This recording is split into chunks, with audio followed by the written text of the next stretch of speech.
한쪽 발목이 더 뻣뻣하고 다른 쪽은 유연하다면 스쿼트 할 때 자연스럽게 유연한 쪽으로 몸이 기울어지게 되는데요. 특히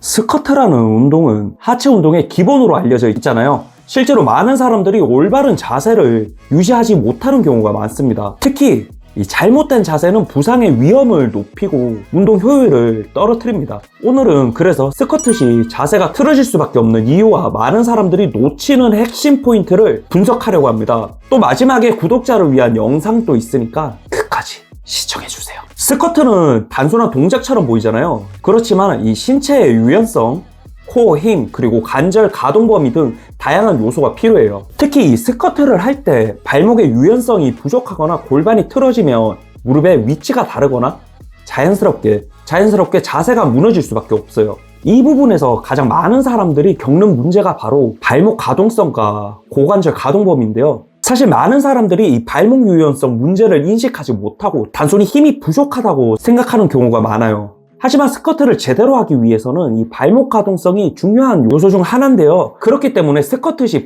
뒤꿈치가 들리거나 무릎이 앞으로 쏠리는 경우가 발생합니다. 이 문제가 지속되면 스쿼트 자세가 흔들리고 부상의 위험이 커지게 됩니다. 실제로 제가 트레이너 시절에 이 PT를 받으시던 회원님들이 스쿼트를 고강도로 넘어가는 순간 한 40% 이상이 이 발목 가동성 부족으로 인해 자세가 틀어지더라고요. 스쿼트에서 골반이 틀어지는 이유는 제가 방금 전에 말씀드렸잖아요. 이 스쿼트를 할 때 한쪽으로 치우치거나 골반이 삐뚤어지는 경우가 있다고 말씀드렸는데요. 이런 현상은 크게 세 가지 이유로 나눌 수 있어요. 첫 번째가 이 발목 가동성의 차이입니다. 만약에 한쪽 발목이 더 뻣뻣하고 다른 쪽은 유연하다면 스쿼트 할 때 자연스럽게 유연한 쪽으로 몸이 기울어지게 되는데요. 특히 무게를 실었을 때 발목이 잘 움직이는 쪽으로 무릎이 더 나오게 되는데 이때 골반도 같은 방향으로 틀어지게 돼요. 간혹 가다가 이 발목 가동성이 부족한데 고관절 가동성으로 보완해도 되는지 물어보시더라고요. 고관절이 유연하면 일시적으로 자세가 괜찮아 보일 수 있어요. 하지만 장기적으로는 발목 가동성을 반드시 개선하셔야 합니다. 발목의 유연성이 부족하면 이 고관절에 허리에 부담이 갈 수도 있고 이는 부상으로 이어질 수도 있어요. 발목 가동성을 체크하는 간단한 방법이 있는데 이 웨이트 베어링 런지 테스트를 추천하는데요. 이 측정 기준은 일정하게 유지하기 위해서 발을 벽에 대고 무릎을 앞으로 밀어보는 방식인데요. 양쪽 다리의 차이를 비교해보면 금방 알 수 있어요. 두 번째는 이 고관절 가동성 차이인데요. 발목 문제가 없다면 고관절의 가동성이 좌우로 다를 수 있어요.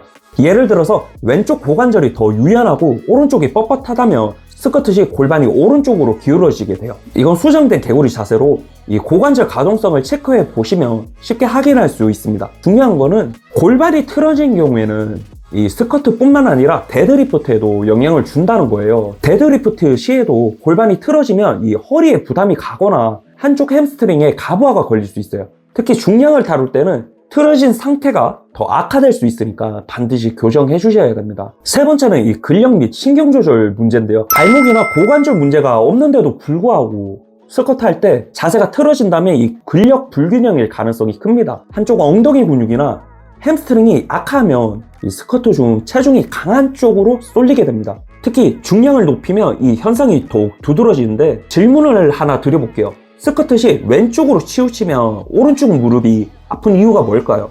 여러 가지 이유가 있지만 여러분들이 여기서 아셔야 하는 게 몸이 한쪽으로 쏠리면 반대쪽 무릎에 가부하가 걸리기 때문입니다. 무게가 고르게 실리지 않으면 반대쪽 관절이 무리하게 버티게 되는데요. 결국 통증으로 이어질 수 있어요. 그럼 이제 본격적으로 스쿼트 자세 교정법을 알려드릴게요. 발목이나 고관절 가동성이 부족하면 해당 부위를 풀어주는 모빌리티 운동을 자주 해주셔야 돼요. 발목이 뻣뻣하면 발목 모빌리티 운동, 고관절이 문제라면 고관절 스트레칭으로 꾸준히 해주셔야 되는데 이 발목과 고관절 가동성을 향상시키는 운동은 발목 모빌리티 운동으로서는 웨이트 베어링 런지나 발목 원형 스트레칭, 딥스쿼트 앵클 모빌리티나 슬런칭 스트레칭이 있고 고관절 모빌리티 운동으로는 1919 스트레칭이나 개구리 자세 스트레칭, 힙서클, 월트러스트가 있어요. 골반 비대칭 교정 운동은 불가리안 스플릿 스커트, 코사크 스커트가 있는데요. 운동을 하실 때 특히 이 가동성이 떨어지는 쪽을 집중적으로 운동하는 게 중요해요. 좌우 밸런스를 맞춰야 이 골반 틀어짐이 자연스럽게 교정이 돼요. 근력 불균형은 몸의 한쪽씩 따로 움직이는 단축 운동으로 보완할 수 있어요. 싱글레그 루마니아 데드리프트나 불가리안 스플릿 스커트 등 한쪽씩 운동하는 방식이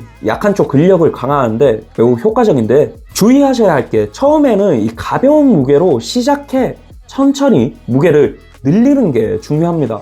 그렇게 해야 우선적으로 필요한 자극을 할 수 있습니다. 간혹 가다가 이 발목 골절 이후 스쿼트가 잘 안 되시는 분들이 계시는데, 발목이 회복되지 않는 상태에서 스쿼트를 계속하는 거는 위험할 수 있어요. 이 경우에는 런지나 레그프레스 등 발목에 부담이 적은 운동을 추천드립니다. 그리고 무릎이 자꾸 안쪽으로 모이는 경우 신경 조절에 문제가 있을 수 있어요. 이럴 때 무릎에 밴드를 감고 바깥으로 밀면서 스쿼트를 하시면 도움이 됩니다. 이런 작은 교정 동작이 자세 교정에 상당히 효과를 주는데, 혹시 밴드를 안에서 감는지 밖에서 감는지 모르시는 분들을 위해서 설명을 드리면, 밴드를 안과 밖에서 감을 때 차이점이 있는데, 무릎이 안쪽으로 모이는 현상이 있잖아요. 이런 현상을 교정할 때 밴드를 무릎 바깥쪽에 감고 바깥으로 밀어주는 이유는 이 무릎을 바깥으로 벌리는 외전 근육을 활성화시키기 위해서인데요. 그래서 보통 초보자나 무릎이 쉽게 안쪽으로 모이는 경우에 바깥쪽 밴드를 감아 왼쪽 근육을 직접 활성화하는 방식이 효과적입니다. 하지만 이 반대로 밴드를 무릎 안쪽에 감는 방식도 존재하는데, 이 방식은 신경 제교육이나 감각 피드백을 통해 무릎 안쪽으로 모이는 동작을 인지하고 그 동작을 방지하도록 유도하는 방식이에요. 자세 교정이 어느 정도 되어 있지만 무릎이 살짝